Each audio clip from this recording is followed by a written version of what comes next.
आजकल आपके पास किसका फोन आ रहा है बार बार? अरुण तुम ही हो ना? हाँ जी, मैं ही हूँ। हम आपसे यहाँ ज्योति के मर्डर केस की पूछताछ करने आए हैं। ज्योति मर्डर? लेकिन आप मेरे को एक बात का सही सही जवाब देना, क्या वो सच में इनोसेंट था? और मुझे ताज्जुब इस बात का है, सब कुछ जानते हुए भी आपने अपने पति को सलाखों के पीछे जाने दिया। इसमें जो लेफ्ट साइड चोट का निशान है वो बहुत गहरा है। मेरे हिसाब से इतनी गहरी चोट कोई राइटी आदमी लेफ्ट साइड में नहीं मार सकता। चलिए विजय जी, ये प्लान तो आपका कामयाब नहीं रहा, लेकिन इस प्लान के चक्कर में एक निर्दोष लड़की ज्योति की जान चली गई और इसकी सजा तो आपको भुगतनी पड़ेगी। तब ये 500 करोड़ की प्रॉपर्टी हम दोनों की होगी। बस थोड़ा सा इत्मीनान रख और मुझ पे भरोसा रख। मुझे तुम पर पूरा भरोसा है।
तमाम गवाहों और सबूतों को मद्देनजर रखते हुए अदालत ये फैसला सुनाती है कि ज्योति का कत्ल भारती ने ही किया है, और क्योंकि विजय और अरुण के खिलाफ कोर्ट में कोई सबूत पेश नहीं किया गया है, इसीलिए अदालत अरुण और विजय को बाइज्जत बरी करती है और भारती को उम्र कैद की सजा सुनाती है।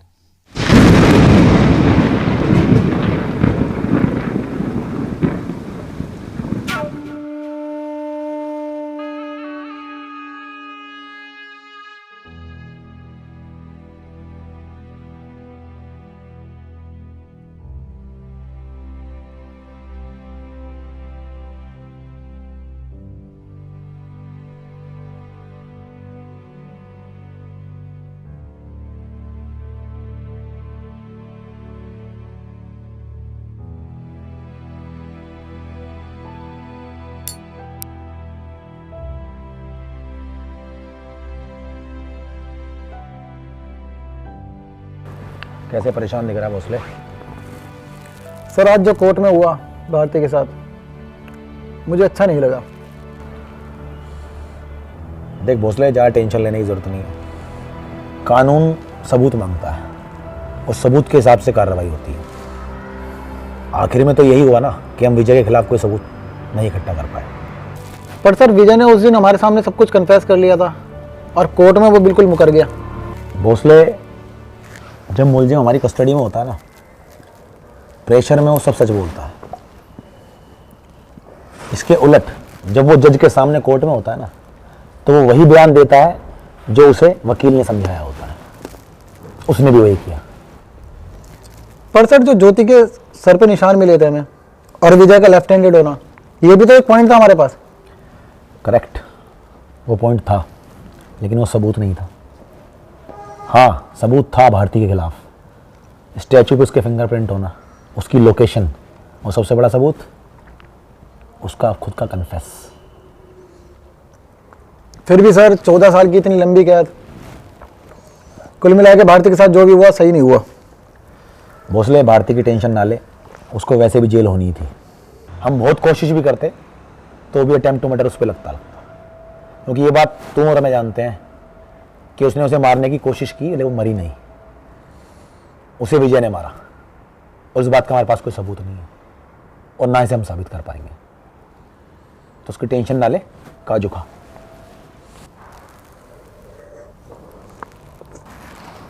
क्या हुआ सर, किस सोच में पड़ गए आप?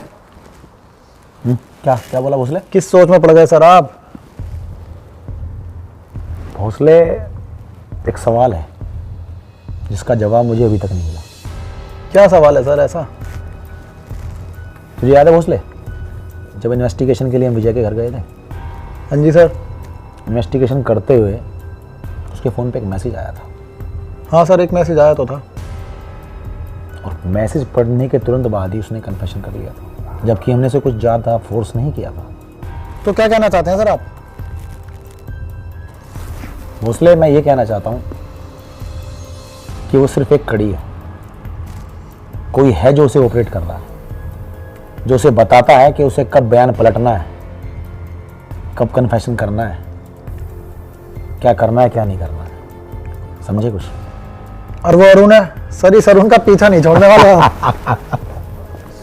भोसले, पुलिस वालों में खराबी होती है, वो पहली नज़र में पहचान जाते हैं कौन सच्चा है कौन झूठा है। ये आदमी अरुण पहले दिन से मेरी निगाह में, मेरे टारगेट पे है, और वो बहुत लकी है कि हमारे पास उसके खिलाफ कोई सबूत नहीं है। आपकी सारी बातें सही हैं सर, पर अगर इस सारी प्लानिंग के पीछे अरुण का हाथ है तो वो भारती को कैसे मजबूर कर सकता है कि वो ज्योति का मर्डर करे, और वो भी ज्योति के घर पर जाकर? भोसले, यही तो हमें पता करना है। तो कहाँ से स्टार्ट करें सर, बताइए फिर। एक काम करो भोसले, आजकल अरुण कहाँ है, क्या कर रहा है, ये पता लगाओ। ठीक है सर।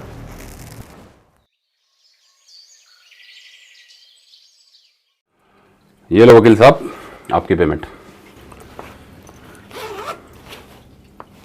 कितने हैं अरुण जी ये? 50 लाख। 50 लाख? बात तो 1 करोड़ की हुई थी। मिल जाएंगे, वो भी मिल जाएंगे, पहले काम तो पूरा होने दो। अरुण जी, काम तो आपका ऑलमोस्ट हो ही चुका है। पावर ऑफ अटॉर्नी पर भारती के साइन तो मैं ले ही चुका हूं, बस थोड़ी बहुत फॉर्मेलिटीज बाकी हैं, वो भी बहुत जल्द पूरी हो जाएंगी। पर मैं आपको एक सलाह देना चाहूंगा, देखिए इस मामले को थोड़ा शांत हो जाने दीजिए, वरना पुलिस को आप पर शक हो जाएगा। जिसको शक होना है होने दो, मैं वो और वेट नहीं कर सकता। सालों गुजर गए अपनी बीवी के सामने भिखारियों की तरह हाथ फैलाते हुए। तुम नहीं समझोगे वकील, मैं आपके पैसे पूरे दे दूंगा, अभी फिलहाल चले जाओ। खैर, समझाना मेरा फर्ज था, बाकी जैसा आपको ठीक लगे आप वैसा कर लीजिए। ठीक है जी, धन्यवाद। यार सब कुछ अपने नाम पे ही करेगा या मेरे बारे में भी कुछ सोचा है? अरे कंपनी तेरी तो है, क्यों इतनी टेंशन ले रहा है? बस बातों में ही है, कागजों में कब होगी? तुझे मुझ पे भरोसा नहीं रहा है? एक बार मुझे यहाँ का मालिक बनने दे, फिर इस कंपनी का तुझे मैं डायरेक्टर बना दूंगा। भरोसा है तभी यहां तक तेरे साथ आया हूं मैं। तेरे एक मैसेज पे सारे इल्जाम मैंने अपने सर ले लिए। पुलिस की नजरों में मैं गुनहगार हूं, बट तू इनोसेंट है। भाई साहब, ये सारी बातें हमारी ऑलरेडी तय हो चुकी थी, तो इतना ज्यादा सिंपैथी लेने की जरूरत नहीं है, ठीक है? और इतना लंबा सफर हमने तय किया है, अब लास्ट मोमेंट पे तू घबरा रहा है? क्यों इतने डाउट ला रहा है लास्ट मोमेंट पे? डाउट तो बनता है यार, जो अपनी बीवी को मर्डर केस में फंसा सकता है वो कुछ भी कर सकता है, इसलिए तेरे इन वादों से डर लगता है। देख, अब डरने और घबराने की बात नहीं है, अब हमारे ऐश करने के दिन है, ठीक है? रिलैक्स। एक बात बता यार, जब ज्योति मर गई थी तो भारती को क्या जरूरत थी अपने अफेयर के बारे में बताने की? और तूने मेरे से भी बोला कि मैं तेरे कैरेक्टर को बैड बना दूं उसके सामने। एक सिंपल सी बात है, जब वो मर ही गई थी तो जरूरत नहीं थी तेरे अफेयर को उसके सामने बताने की। यही तो बात है मेरे दोस्त, जहां तुम्हें लगता है कि सब कुछ ठीक हो गया, हैप्पी एंडिंग हो गई है, एक्चुअल प्लान हमारा वहीं से स्टार्ट होता है। अगर ऐसा होता कि सब कुछ ठीक ठाक हो जाता, उसने उसको मार दिया, लेकिन वो एक गिल्ट में रहती कि उसने उसको मारा और फंस गया मैं, तो वो सीधा जाके पुलिस के सामने कन्फेशन कर लेती। उससे होता क्या, कोर्ट में जज को उसके लिए सिंपैथी आती और उसकी सजा इतनी सी हो जाती, और जहां उसकी इतनी सजा होती हमारा ये पूरा प्लान चौपट हो जाता। तो मैं चाहता था कि वो पुलिस के पास ना जाए, पुलिस उसके पास आए, ताकि कोर्ट में कोई भी उसके ऊपर सिंपैथी ना हो और उसको कड़ी से कड़ी सजा हो। कोई गिल्ट है तुम्हें अपनी बीवी को जेल भिजवाने के बाद? मुझे तो कोई गिल्ट नहीं है, लेकिन मुझे लगता है कि कहीं कहीं तुझे थोड़ा बहुत गिल्ट है। गिल्ट तो मुझे कोई नहीं है, बस मैं ये सोचता हूँ कि इन सब में उसकी क्या गलती थी। गलती, सबसे बड़ी गलती तो उसकी ये थी कि उसने मुझसे शादी करी, और दूसरी गलती उसके बाप की, जिसने मुझे उम्र भर नौकर बना के रखा, और तीसरी गलती उसकी खुद की, ये जानते हुए कि एक छोटे से चेक पे मेरे को बार बार उसके साइन कराने आना पड़ता है। उसने उस गलती को सुधारा नहीं। तो ये गिल्ट विल्ट का विचार तो छोड़ दे, अब हमारे मौज करने के दिन, तो नोट गेम और ऐश।